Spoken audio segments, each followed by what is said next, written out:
Welcome to the Rugby Obsession Deep Dive. Thanks for having me. It's great to be here. So imagine 80 minutes of just absolute bone-crunching brutality.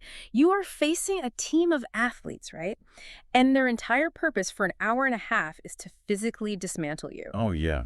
Pure chaos. Exactly. They hit harder, they run faster, and they honestly seem to relish that human collision.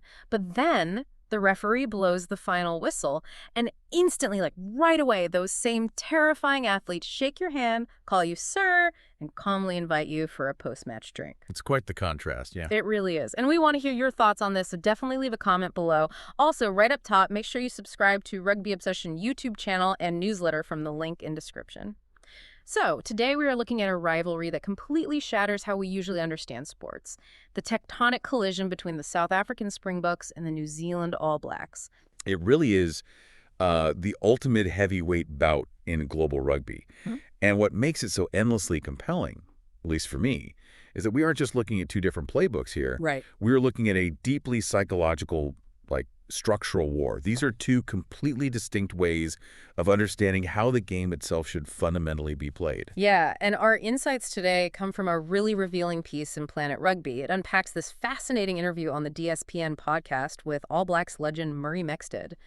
Our mission today is to explore these clashing mentalities, dissect their tactical DNA, and see why their upcoming 4-test series is the ultimate proving ground. Okay, let's unpack this. Starting with that bizarre psychological switch I mentioned, because Mexted spends a lot of time on the South African mental makeup. He really zeroes in on it, which is telling in itself. I mean, Yeah. Here is a New Zealand great looking at his fiercest rivals, and what he admires most isn't, their gym routines. It's their psychology. Oh. Yeah. Mexted specifically uses the word channeled to describe the South African mentality. So channeled in what sense? Are we talking about, tunnel vision? More like a hyper-focused aggression. Mexted explains that South African players are exceptionally good at focusing all their mental and physical energy entirely on what matters most to their system. And for them, that is confrontation. Right. They love the physical toll. Exactly. They genuinely thrive on it. But Mexted points out this fascinating dichotomy where, during the game, they're these hard-minded warriors. Yeah. But the moment the match ends, they are, in his words, perfect gentlemen. Although he does joke that there's always the exception, right? Yeah, of course. But overall, it's this massive collective shift. I think of it like an actor getting into character for a really intense stage play, or like flipping a heavy-duty industrial light switch. That's a great way to put it. The switch flips on, and they're pure confrontation. It flips off, and it's just calm respect. But I have to push back a little here. Doesn't this sound an awful lot like textbook sports psychology? I mean, any professional athlete, NFL, MMA, whatever, is taught to turn on the aggression for the whistle and leave it on the field.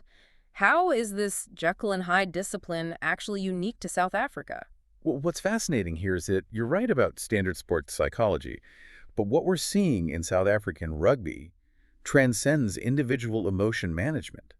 It is a systemic, deeply rooted cultural trait. So it's not just a sports psychologist talking to a couple of star players. No, not at all. It's an entire national squad moving as a single, aggressively channeled entity. But how does the system actually filter for that? You can't just command 30 hyper-aggressive guys to suddenly be perfect gentlemen after an hour of trying to break people in half. Well, it starts long before they ever put on the green and gold jersey. Yeah. McKinnon emphasizes that if you watch their interprovincial competitions, the domestic leagues, you see the exact same behavioral switch. Oh, really? Even at the local level? Yeah, the local derbies are notoriously brutal. The pride is in the tackle as much as the try. But the culture dictates that the violence is a shared mutual agreement. You respect your opponent enough to give them absolutely no quarter physically. Oh, I see. And because it's a mutual agreement, there's no lingering animosity. It's culturally ingrained from boyhood rugby on muddy fields all the way up. So the respect is almost born out of the shared physical trauma. That shared mindset creates a unified front that must be, frankly, terrifying to break down. It is. When you face the Springboks, you aren't just playing a tactic. You're playing against a collective cultural belief system. Which is wild. And by the way, if you are enjoying this breakdown, please remember to subscribe to Rugby Obsession YouTube channel and newsletter from the link in description. We'd really appreciate it. So here's where it gets really interesting. How does a coach actually weaponize that culture on the grass? Well, it manifests through absolute reliance on the game's brutal fundamentals. The Planet Rugby piece notes that while head coach Rassie Erasmus has definitely expanded their playbook since the 2023 World Cup win, their bedrock hasn't changed. Right, they still lean heavily on the basics. Exactly. Set-piece dominance, tactical kicking, and this extreme blitz defense. Let's do a quick translation for anyone who isn't a weekend rugby warrior. Set-piece dominance, that's the structured restarts, right? Like scrums and lineouts where the big forwards clash. Spot on. Those are the physical anchors of the game. You dominate those, you dictate the physical terms of the match. But the crown jewel is that extreme blitz defense. The blitz, yeah. A traditional defense might form a line, read the attack, and sort of drift to cover space. A blitz defense actively rushes up in a straight, aggressive, high-speed line. So it's not about forming a wall and absorbing impact, it's about stealing oxygen. It's like if I'm a chess master trying to execute a brilliant 5-move combo, and my opponent's only strategy is to repeatedly kick the table. It doesn't matter how good my plan is, right? That is the perfect analogy. They physically kick the chessboard into the air before the play develops. And this raises an important question. What happens when a nation's tactical choices become so ingrained that they act as sporting DNA? Because right across the aisle, you have the All Blacks. Exactly. And under their new head coach, Dave Rennie, New Zealand has made a very deliberate shift back to their own traditional DNA. Which is the exact opposite. Because Rennie took over from Scott Robertson, and under Robertson, they were actually trying to mimic the Springboks a bit, getting heavier, playing a more structured game. Yeah, they were. But Rennie has seemingly thrown that hybrid model out the window. Unlearning a previous system is incredibly difficult. But Rennie is essentially saying, no, we are New Zealand, we need to play our way. And their way is that attacking flair. Yes. High-risk maneuvers from deep within their own territory and absolute trust in their intricate handling skills. Their entire goal is to move the ball with rapid passing to find open space. Mexted states it plainly.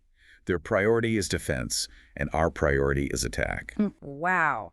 We have the table kickers versus the chess masters. So how does that extreme blitz actually neutralize those beautiful handling skills? Because handling skills sounds great until a 250-pound wall of green jerseys is sprinting in our face. Right. Let's break down the biomechanics of a pass under pressure.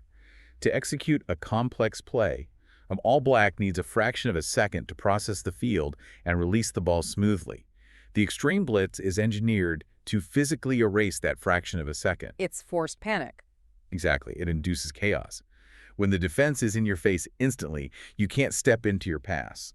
A slightly rushed pass becomes a knock-on. And a knock-on, just to clarify, is fumbling the ball forward, which instantly hands possession back via a scrum. It's a huge momentum killer. Massive. Or worse, you hesitate for a split second and get caught behind the gain line. Meaning you're literally marching backward, losing ground. Yes. So those intricate poetic handling skills suddenly become huge liabilities. New Zealand ends up isolated, panicked, and losing territory. Man. So what does this all mean? Let's pivot to the strategic stakes of this upcoming 4-test series.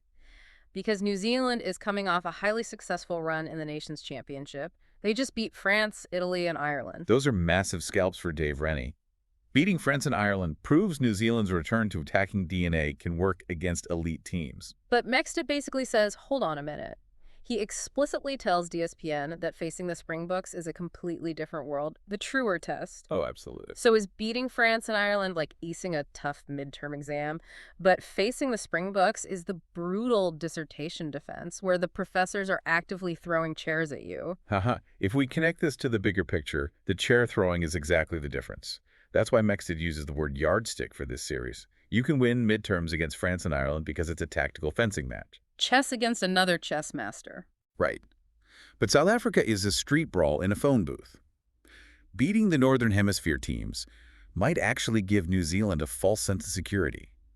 Mexted knows this series strips away all illusions. So what does it look like on the pitch when a team cracks under that Springbok pressure? You see a fundamental breakdown in trust. 70 minutes in, your lungs are burning, the blitz is in your face. For the 50th time, players stop trusting the system. Panic passes go blindly into touch. Out of bounds, right? Yeah. Forwards get isolated. Players take the tackle rather than risking an offload, stalling the whole rhythm. It forces the All Blacks to abandon their identity completely. Yes. And that is why this series is a diagnostic tool for Rennie. They will use this pressure cooker to expose exactly which players have the composure to reclaim the #1 ranking and go to the next World Cup. Because when you're playing Italy, everyone looks like a superstar. There's time and space. Exactly. Yeah. But against the Springboks, you find out who drops the ball under fire, who hides, and who steps up to make a perfect pass right before taking a massive hit. It reveals who survives the truest test in the sport.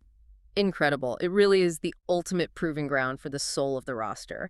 We've covered a lot today, unpacking that channeled, confrontational Springbok mindset, flipping that switch from 80 minutes of dominance to graceful gentlemen. And we broke down how that immovable, extreme blitz defense clashes with the unstoppable attacking DNA Dave Rennie is bringing back to New Zealand.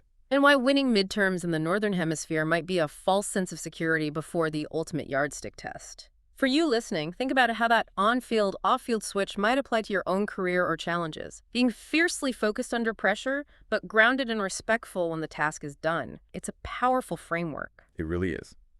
And it leaves us with one final fascinating thought. If the Springboks' confrontation-first defensive model continually proves supreme, will the traditional attacking DNA of teams like the All Blacks eventually be forced into extinction, changing how rugby is played forever? Wow, an evolutionary dead end for attacking flair. If kicking the table always beats the chess master, eventually people just stop playing chess. That is definitely something to mull over. Thank you so much for listening to the Rugby Obsession Deep Dive. We love exploring these ideas with you. Don't forget to subscribe to Rugby Obsession YouTube channel and newsletter from the link in description. We will look forward to you listening to our next episode.